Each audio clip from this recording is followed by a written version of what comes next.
এবারে 31st নাইটে 2025কে স্বাগত জানানোর জন্য আমি আর আমার ননদিনী আমাদের বাচ্চাদের নিয়ে আমার বাসায় বারবিকিউ চিকেন, নান আর ফ্রাইড রাইসের আয়োজন করেছিলাম।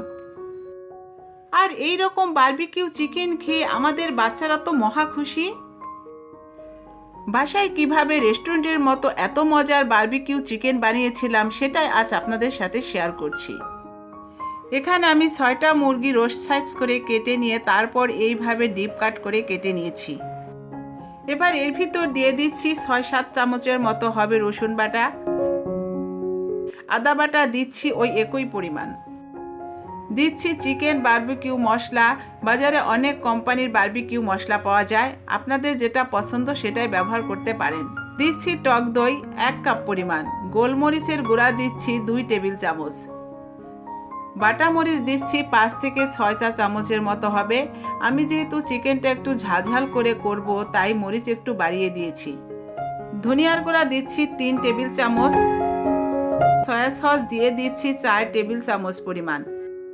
এবার সব কিছু দিয়ে মাংস খুব ভালোভাবে মাখিয়ে নেব। আপনারা নিশ্চয়ই খেয়াল করেছেন আমি কিন্তু এখানে কোনো লবণ ব্যবহার করিনি, কারণ বারবিকিউ মশলা এবং সয়া সসে অনেক লবণ থাকে আর এই মাংসের জন্য এই লবণই যথেষ্ট। মাখানো হয়ে গেলে একটা বক্সে করে সারা রাত ফ্রিজে রেখে দেব ম্যারিনেটের জন্য। এইভাবে আগে ম্যারিনেট করে রেখে দিলে বারবিকিউ চিকেন খেতে অনেক ভালো লাগে। এবার আমি এই রকম একটা ইলেকট্রিক গ্রিলারে চিকেনগুলো গ্রিল করে নেব। প্রথমে গ্রিলারটা প্রিহিট করে নিয়ে তারপর তেল ব্রাশ করে দিচ্ছি। তেল ব্রাশ করে নিয়ে তারপর চিকেনগুলো দিয়ে দেব।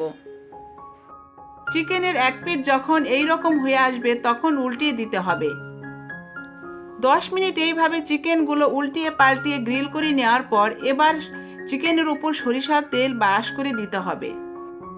একদম প্রথম দিকে তেল ব্রাশ করলে মশলাগুলো চিকেনে লেগে থাকবে না, নিচে পড়ে যেতে পারে, তাই প্রথম দিকে তেল ব্রাশ করা যাবে না। চিকেনের 2 দিকে তেল ব্রাশ করে নিয়ে এবার এর উপর বারবিকিউ সস ব্রাশ করে দেব। এতে করে চিকেনে সুন্দর একটা বারবিকিউ ফ্লেভার চলে আসবে। এবার চিকেনগুলো উল্টিয়ে নিয়ে ওই পাশেও সস ব্রাশ করে দেব। যারা কাঠখোলায় বারবিকিউ করতে চান কিন্তু সুযোগ নেই, তারা কিন্তু চাইলে এইভাবে বারবিকিউ চিকেন করতে পারেন, এতে স্বাদের কিন্তু কোনো হেরফের হয় না।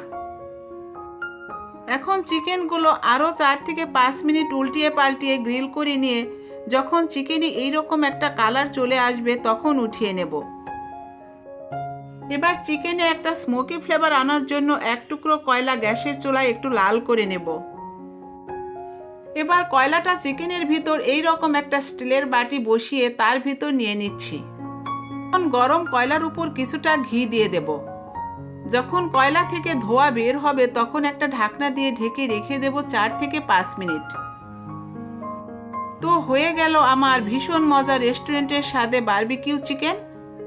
আপনাদের সবাইকে হ্যাপি নিউ ইয়ারের শুভেচ্ছা। আপনারা সবাই অনেক বেশি ভালো থাকবেন। আল্লাহ হাফেজ।